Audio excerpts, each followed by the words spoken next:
বন্ধুরা, জ্ঞানজ্যোতি কোচিং সেন্টারের পক্ষ থেকে তোমাদের সকলকে জানাই আরও একবার স্বাগত।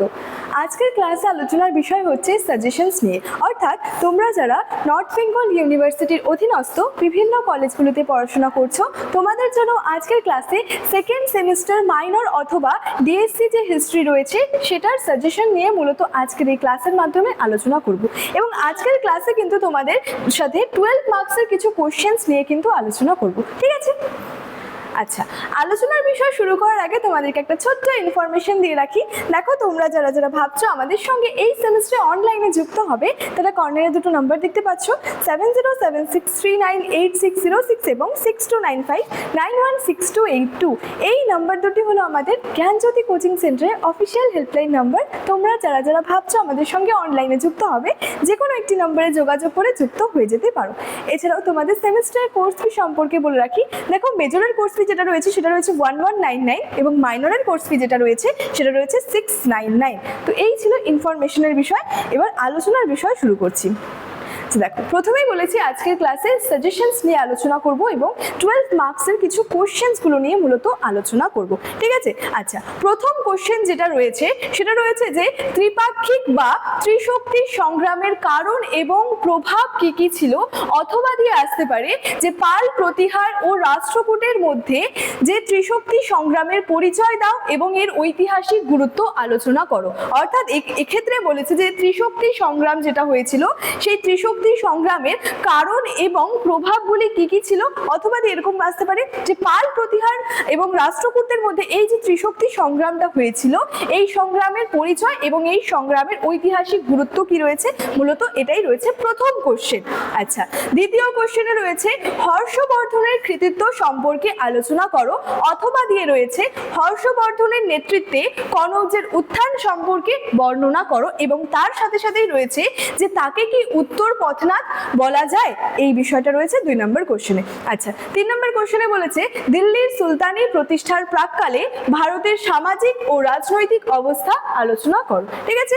আচ্ছা, 4 নম্বর কোশ্চেন রয়েছে যে সঙ্গম যুগের সাহিত্যের ওপর একটি প্রবন্ধ রচনা করো। অর্থাৎ এখানে বলতে হবে সঙ্গম যুগের যে সাহিত্যটা রয়েছে সেটা নিয়ে কিন্তু লিখতে হবে।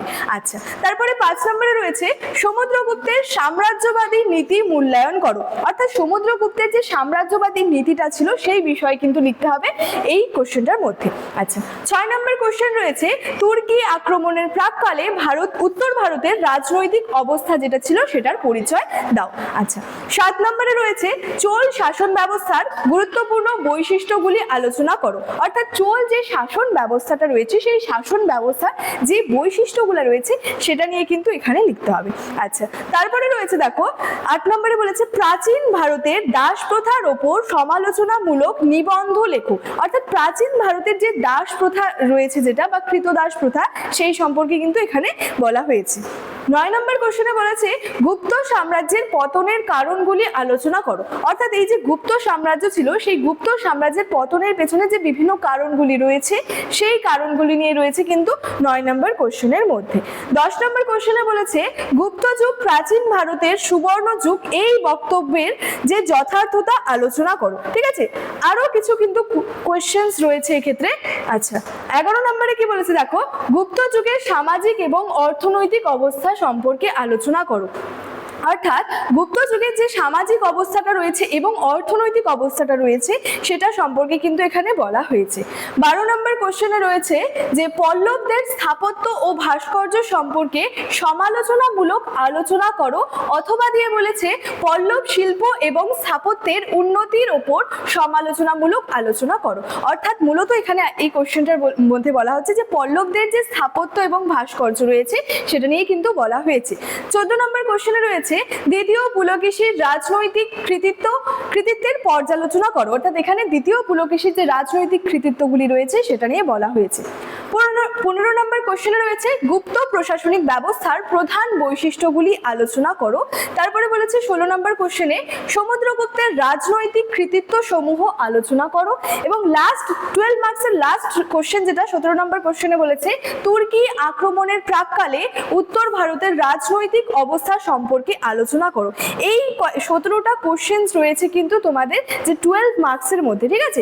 এবং পরবর্তী ক্লাসগুলোতে কিন্তু তোমাদের সঙ্গে 6 মার্কস এবং 3 3 মার্কসের কোশ্চেন্সগুলো নিয়ে কিন্তু আলোচনা করব। আচ্ছা, মূলত আজকের ক্লাসে আলোচনার বিষয় এতটাই। দেখা হচ্ছে পরবর্তী ক্লাসে। Thank you so much, thanks for watching.